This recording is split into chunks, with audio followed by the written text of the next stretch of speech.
আমার চুল কাটলে কেন? আমি অনেক শক্তিশালী হব।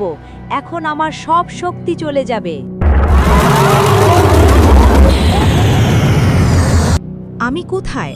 আমার কি হয়েছিল? তুমি এতদিন ডাইনি হয়েছিলে এবং গ্রামের সবার চুল কাটতে একা একা।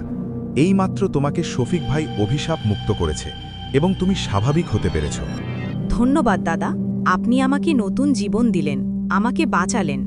আমি আপনার কাছে চিরঋণী হয়ে থাকব। ধন্যবাদ।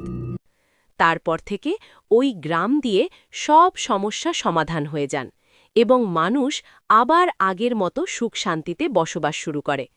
তো বন্ধুরা, তোমরা বলো, আমাদের এই আজকের গল্পটা তোমাদের কাছে কেমন লাগলো? এরকমের আরও নতুন নতুন গল্প দেখতে আমাদের চ্যানেল কিডস গল্পঘর সাবস্ক্রাইব করে পাশে থাকা বেল আইকনে ক্লিক করে দাও এবং ভিডিওতে লাইক করে দাও। আজ আমি যাচ্ছি, আবার দেখা হবে পরবর্তী কোনো ভিডিওতে।